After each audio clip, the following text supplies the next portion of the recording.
Good afternoon, everybody. How you doing? Hey, I'm Eller. I'm here with Toby Chappell this afternoon. He, of course, is the Greenwood County manager. He manages all the things going on here, and he's all mine for an hour, folks.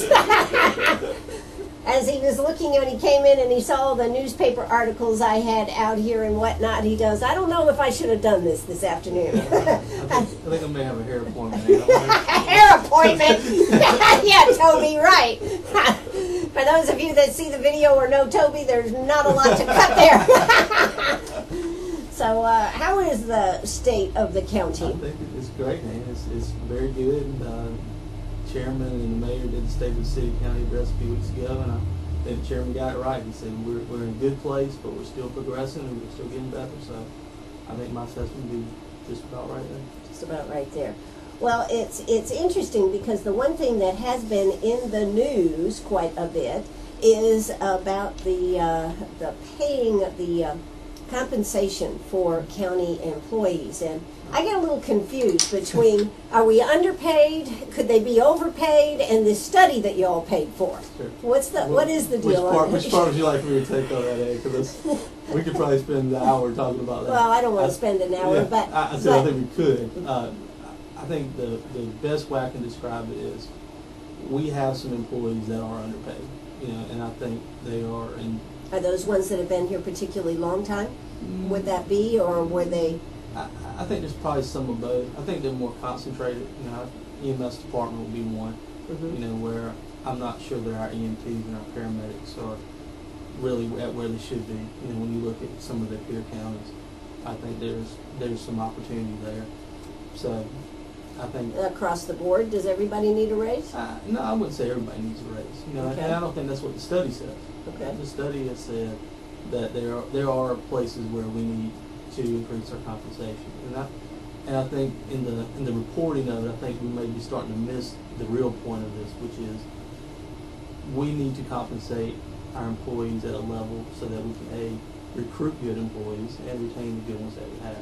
So I don't want the citizens to lose the focus of that. That's still our focus. What is being hashed out is what exactly does that look like. Well, there were some questions about the study too, weren't there? That way they got the information or way it was put out. There was seemed to be some discrepancies. In fact, they were talking about that our employees could be the highest paid in the county. I mean, in the state.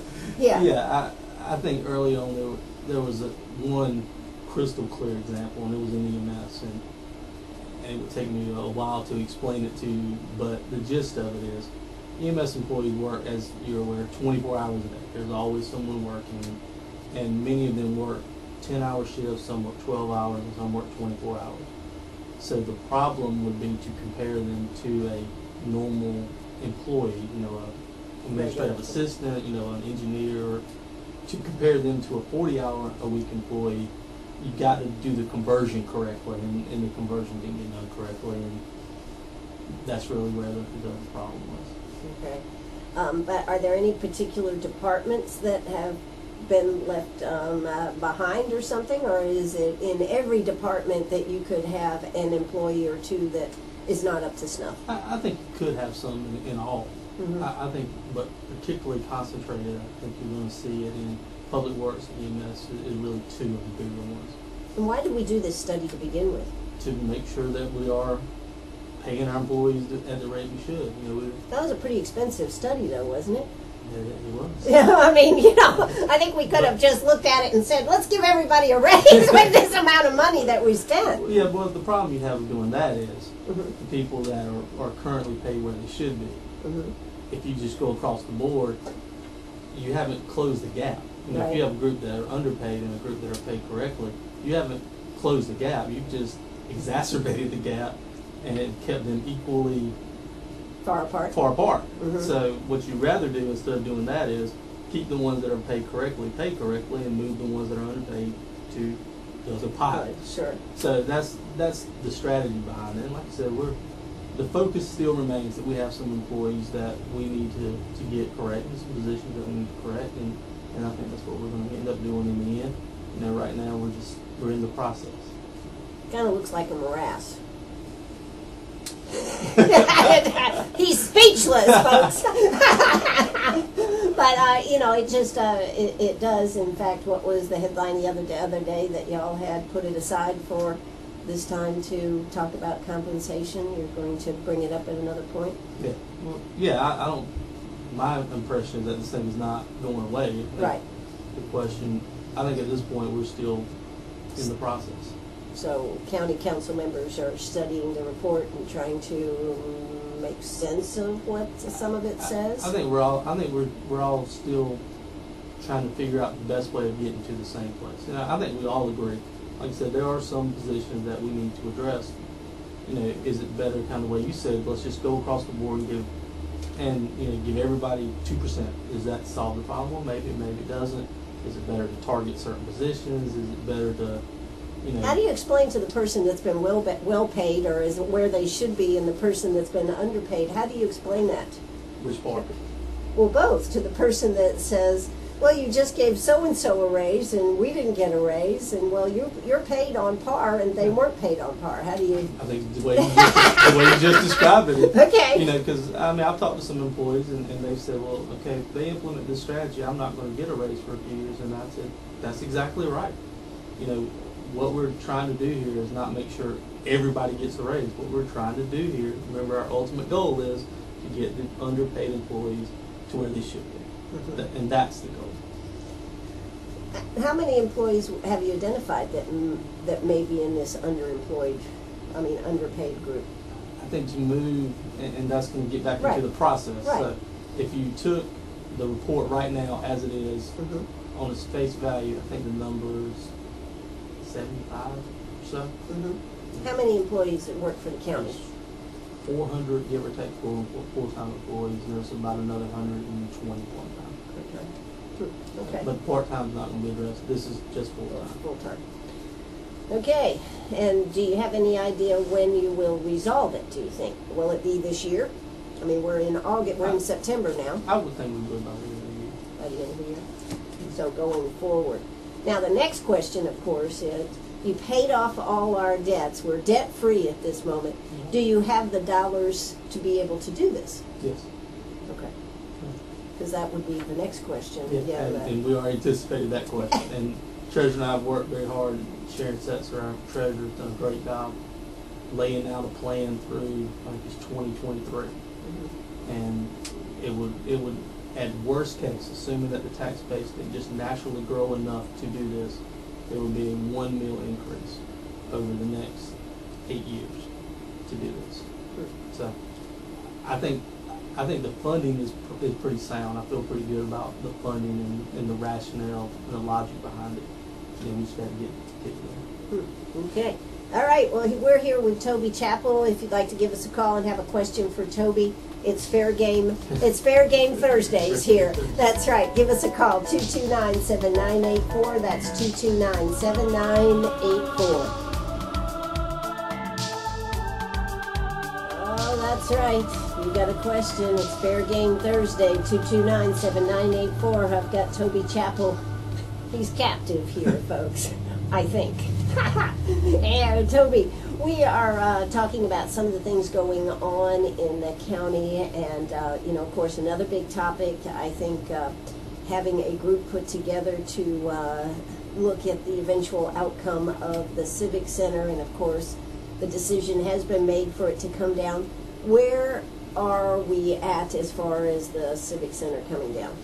Where we are is as you just said, that the chairman of county council put together a committee in the spring to bring back a report of what would be potential uses, adaptive or otherwise, of the Civic Center. And the committee came back and said, we just don't see it as a viable project. So, with that said, county council voted, I want to say in July, I have to be with, but I think it was in July, to take the Civic Center down. And our special projects coordinator, Rossi, is working on the specifications right now. I'm hoping in the next few weeks we'll have them completed and have them released to contractors to do actual demolition. Will there be an explosion? Will they do, where we can all gather and, see it implode upon itself? Well, the kid in me would love to see an explosion. but the county manager is a little worried about the liability of it, so I think we may not use it twice. Okay, all right. It'll be a sad day, though. It'll be a sad day in the county. Of course it will. You know, and I know during the vote, several county council members expressed that. You know, that they don't do this. They don't take this vote lightly. They don't have any joy in their heart in having to take it, but they did feel like, all things considered, all information known, that was the correct decision. So, and of course, they'll put bids in. There'll be a cost associated with taking this down, I presume. Contractors will bid on it. And yeah, we're hoping that with the amount of metal in that building, that should help mitigate some of the cost. So that, yes, there will be a cost. You know, we're hoping that the recycling of some of that metal and the scrapping of some of that metal will help defray some of that cost. Absolutely. So, what's the plan after it comes down? Well, I think there's several ways we could go from here. I think the immediate plan is, let's get it down, and then let's resurvey, you know, where we go from here. You know, I think over the next several years you can see lots of things. It could be just as it is now, and once it comes down, be just like that. I think you could see an investment towards making that more of a park atmosphere, you know, with benches and things. I think you could see it folded into a redevelopment of the entire athletic complex at the Civic Center. So I think there's lots of different ways it could go from here. Okay. So, and then of course behind that we have the Humane Society there, the animal shelter. What is, now I understand that we are looking at pieces of place to build, and there's been a grant that has been put aside to be able to build a new one.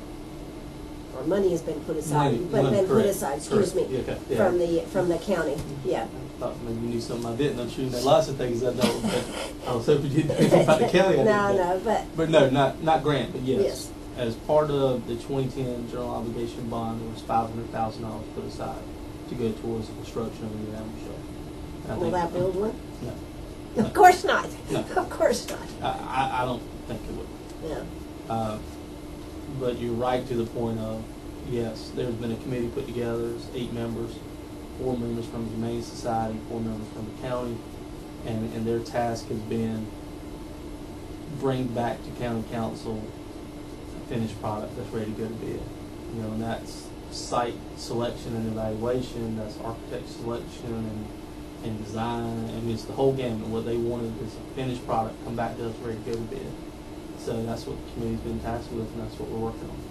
Well, I understand you're on the committee. I am, in fact. Okay, I knew that. Okay, so out of this, how close is this to be presented to council?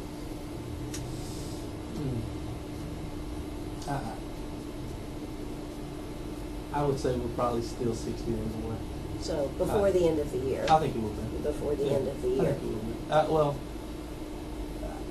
Should be. Should be. Yeah. Should be. Yeah, I'd hate to say for sure, but I think it'd be close.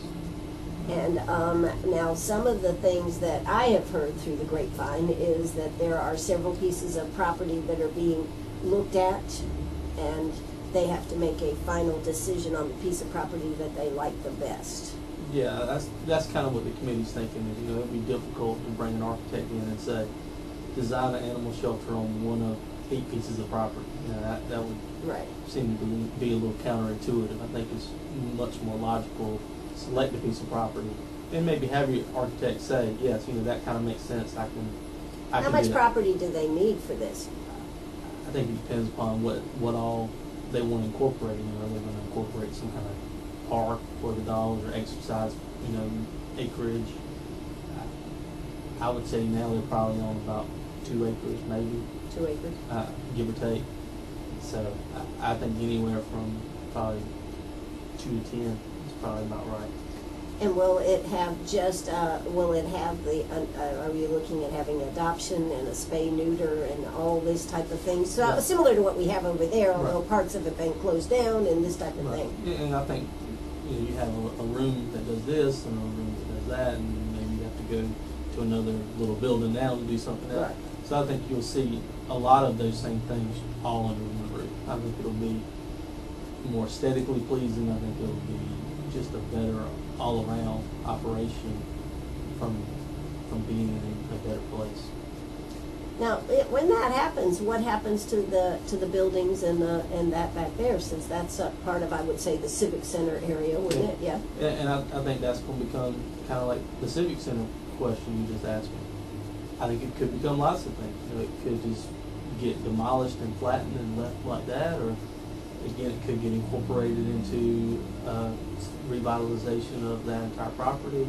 I think it could go a lot of different directions. Okay.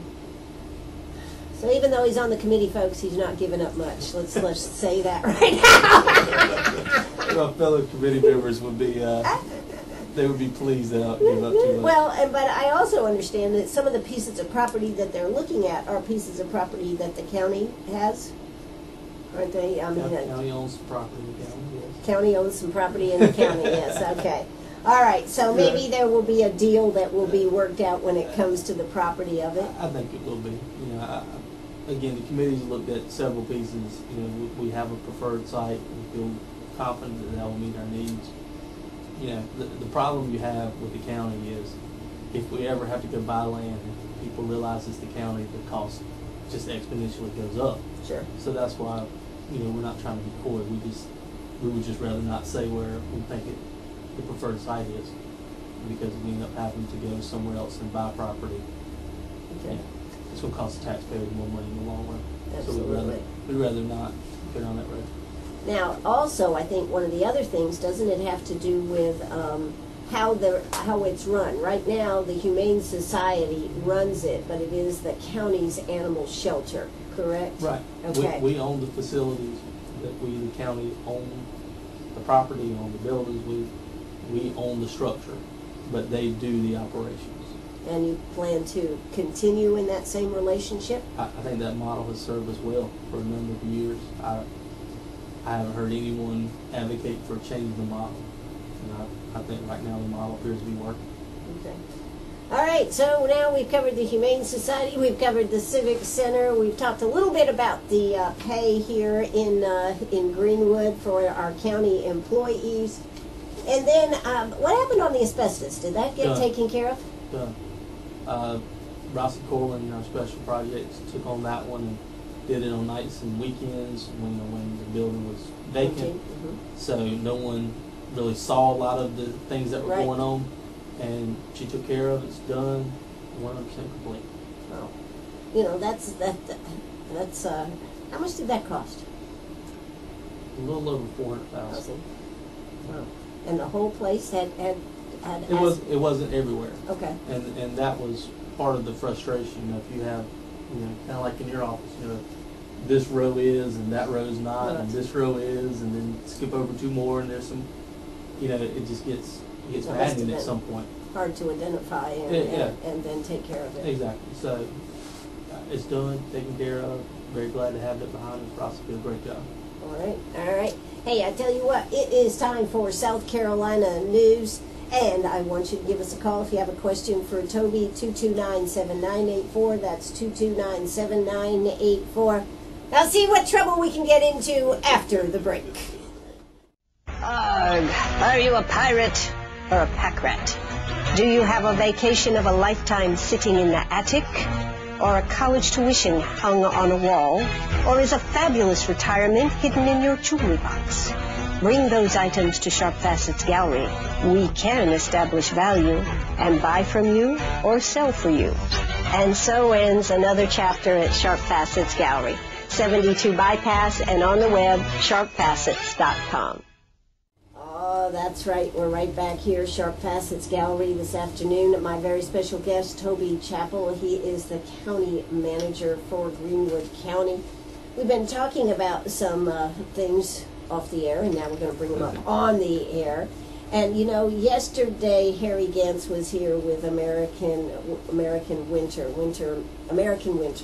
and of course the issue of poverty. And you know, we don't like to think that it's in our own backyard, but we know when we talk to the different agencies, whether it's United Way, the Salvation Army, that we have people that, number one, have never been unemployed in their life and never have been able to ask for aid that are now needing aid. And my question to you is, how is the county progressing in finding more jobs, bringing more businesses? I realize that's the economic development, Heather, but how do you feel things are progressing for those that are in dire need? I think it's progressing, and I believe that the more jobs we can bring in, the more opportunity for people to have jobs. I think that's all positive. I think there's some issue on just a pure skill set, education level. That's got to be a component of this. Mm-hmm. If we were to get 1,000 jobs at the genetics center, and they're genetics, right, they're high skilled level jobs. Yes. That's not going to help a lot of this group that you're talking about. So we got to be careful and specific on the businesses that we target, that we don't kind of outsmart ourselves. We don't recruit only high tech, high skill, but we also make sure that we have some businesses that are less skilled that can help get into that population that are the lower educated, lower skilled. Sure. So we have to be smart, and that's the answer. Well, do we have any of those type of businesses on the horizon? We do, as a matter of fact. And we do. I won't talk in great detail, but... Well, what's the name of this project? Mark Warner, the president, the spin doctor here. Yeah. I think if we land it and it's announced in the next several months, I think when you see it, you'll go, okay, that's going to be something. Okay. All right. So there are some possibilities. Of course, one of the other problems that you said, well, it's a better problem to have than to have empty buildings, is the fact that we are out of buildings. They have been pretty much all leased, sold, or whatever. Yeah.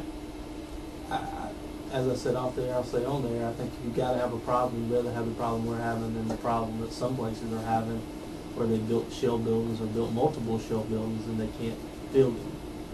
So, they're both problems, but one's a little better than the other. But it's a problem nonetheless. So I think we're going to need to put our heads together on, what does it look like to build a shell building? Is it public dollars? Is it private dollars? Is it public-private partnerships? What does that look like? And I know there's discussions that are starting down that path, and I think we're going to need to have them. So we have future business. Of course, we have Colgate that will be coming. Publix open Saturday. Yeah, I heard people are camping out. Camping out. Wow. Okay. And of course, along with that, Waffle House is opening up on the same day. I tell you what, I'm sorry, I am not going to be on that end of the bypass. I'll be on the civilized end down at this end. It is going to be wild, isn't it? It sounds that way. Yeah. Sounds that way. Publix and Waffle House all the way down. 50-cent waffles at Waffle House from 10 to 2 if you dine in. I want to know how you're going to get to dine in for a 50-cent waffle, Or eating in the parking lot. Get the rules. Get some rules official to help us along. Exactly. But you can also, I'm just going to throw this out here just because I think it's fascinating. They're also going to be drawing names. I don't know whether it's 1 or 2 people that will eat at Waffle House for a year free. Wow. That's pretty awesome. That's pretty awesome. I may have to snake around the backside from the Y and back around there to go to Waffle House. Figure out how to put my name in the hat for that. Exactly. So that's eating all my meals at Waffle House. Exactly. So, anyways, that's some of the things that are happening, and of course, then we've got all the stores right there. That do you know? Have they all been leased, or I know, or not? My understanding is they have not all been leased. That's what I thought, but I thought maybe you might have some better information than me. I doubt it. I think your information is pretty spot on. Okay, all right. Okay, but another topic that I really wanted to talk about is the airport. Mm-hmm. And, of course, you got a grant for upgrades. Mm-hmm. And this is going to be a big undertaking. Yes. When it's finished, what will be the effect of it? What will be the effect of it is we will have 2 operable runways. Okay. Right now we have one and I don't know what the numbers are. I'm going to tell you, there's whatever the numbers are. There's a larger runway that's open now. There's a smaller runway that's currently closed. Sure. What you're going to see beginning now is the work on the smaller runway to get it reopened. They will then close the bigger runway and then rehab that runway, and then when that's done, open them both up. So. Now, what will this do as far as the type of aircraft that can come in here? What would be why are we doing this? Well, you have to, just like the roads, you have to continually rehab runways, and that's what the biggest part of this is. think It's not extending. It's not extending it. It's just we're going to go and redo the runway in a rehab context. So the point is to continually maintain this so that we don't have a situation that the state is facing where you just have so much to do that you just can't afford it. So being proactive at the airport to keep the runway. Now, you got a huge grant to do this. How much was the grant for this? The grant was $2.8 million. Okay. So of the full project, Greenwood residents are going to pay about $150,000. $2.8 million is going to come from the Federal Aviation Commission, and $150,000 will come from the State Aeronautics Commission, I believe is what they call it. So. And how did that grant get put together? Rossi Coleman again put it together. Director of Airports put it together and worked it and shepherded it through the process and landed a $2.8 million grant, which is, from what I've been told, the largest grant in the county history. So it's very impressive. Good times. Yeah, absolutely. You know, one of the things that I found, you know, Bo Bowman, and of course Bo did a history of the Greenwood Airport. And one of the things when we were having our 73rd celebration, you know, the radio went on the air September 1st, 1941. They actually got a 24-hour license because they were using it to the lights from the tower for the bombers and everything for their practice and this type of thing. So it is impressive. Impressive. Most of the radio stations in South Carolina that were AM stations were at dusk. You know, they went off the air. Right. So WCRS was a 24/7 station. Very good. Yeah. So interesting how it all ties together. It is very interesting. Absolutely. Well, let's hear a word from our sponsors, and when we come back, we're going to talk more with Toby Chappell right here on WCRS. Oh, that's right. You know, when the county manager is trying to ask me questions about what's going on, you know, I kind of... I've got my sources, you're right. But anyways, Toby, you know, we talked a little bit about the airport. That's going to be... Now, what is the time frame on the airport? They are starting the rehab to the currently closed runway already. So I believe October 22nd is when they're scheduled to transition to the bigger runway. And so by putting this in better shape, we're not looking at any other bigger planes being able to come in or anything like that. That's not what this is about. It's just keeping the airport in good shape. Yeah, exactly. You know, it's just an issue like the state DOT. You know, you have to continually maintain your roads. And well, we could get into the road situation. It's not good here in Greenwood City or Greenwood County. No, I was just using it as an analogy. just saying that, you know, if you defer maintenance too long, you know, like most things, it becomes more costly to fix it. Now, how does the airport make money? Is it self-sustaining? No. What is the purpose of the airport?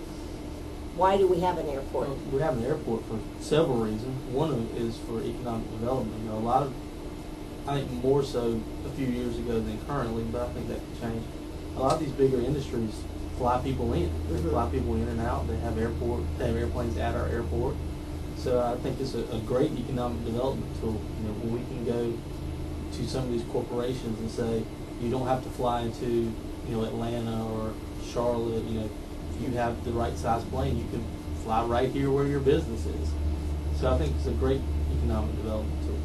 Sure. So I think for that reason alone, it would be worth having. Okay. All right. And then I also wanted to talk a little bit about the hospitality tax that the county is talking about. Now, the city has one, and a lot of the money for the city goes into Uptown Greenwood. It does.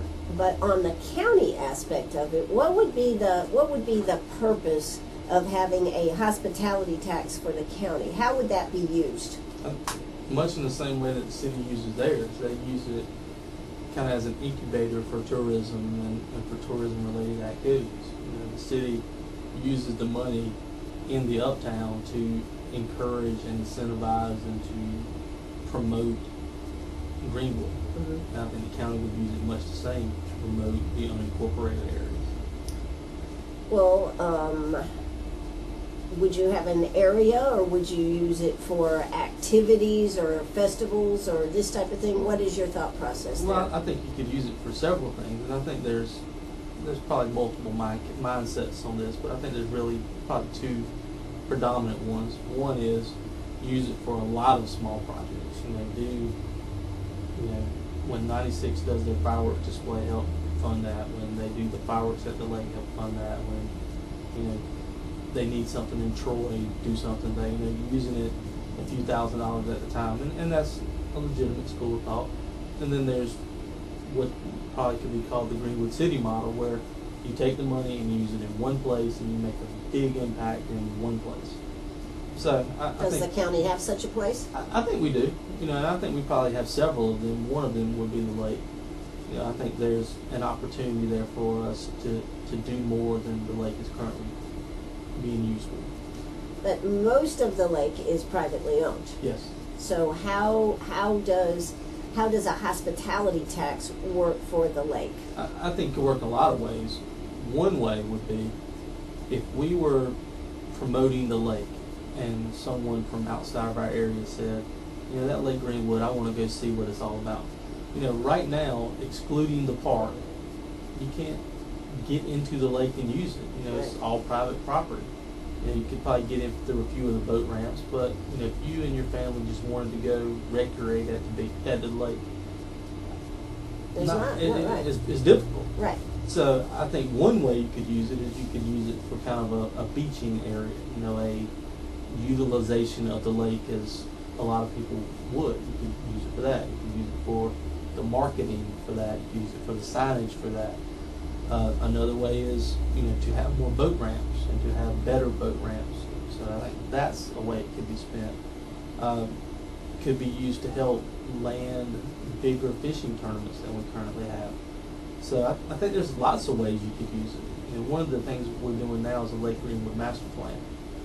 And the plan, by its nature, is going to identify some things that are opportunities for us to improve upon or to advance the lake.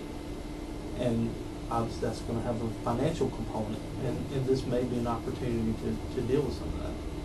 Now, the areas where a hospitality tax would be used, I understand for the city it's all up and down the bypass, where a lot of the eating places and whatnot are.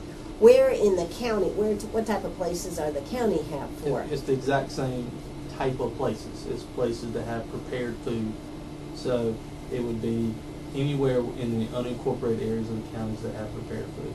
So if would the dollars be as big though? No, just out of curiosity, would the dollars? Yeah. The dollars aren't going to be anywhere nearly as big. I think Charlie's last number I heard him use was $1.5 million. For the city. For the city, right. Correct. We've had Department of Revenue do a very preliminary, and I'm going to stress very preliminary estimate, and their estimate's about $380,000 for the county. Mm-hmm. So you're talking 1.5 versus 380. So you're talking about a pretty distinct difference. My staff today actually finally got the actual names of the businesses that make up the estimate 380. So my staff's going through and verifying that we're not getting credit for something in the city or in Ware Shoals or in 96 and skewing the numbers. So our folks are going through that right now. So assuming that it holds true, mm-hmm. the estimate from DOR is about $380,000. But the big thing about a hospitality tax is it does have to be used for tourism. Yes, and there's stringent criteria. It clearly lays out in the law what it can be used for, but kind of as a rule of thumb, short version is tourism related. So you could use it for some things that are tangential to tourism. For example, if you had some tourist destination that needed a fire station, mm-hmm. well, you could use a small portion of it to help fund that fire station, not because you're funding fire stations, but because that fire station is required for the tourist destination. So, but again, shorthand, it's got to be tourism related. Sure. Really, when you look at the county, we have the lake, and that Greenwood Lake Connect has certainly tried to come on in a big way. They did a great job with the fireworks, and of course they're having the poker run poker boat run this weekend. Yeah. So they are doing things to help get more activities out there. Yeah, I mean, there are some very smart people that live at the lake. You know, there are, and I think they see that the lake could be more than it is today, and more than it has maybe historically been. And there are some citizens that are trying to get the lake to reach that potential. So I've met the people from Connect Lake Greenwood, great people, very energetic. So I think it's a good thing.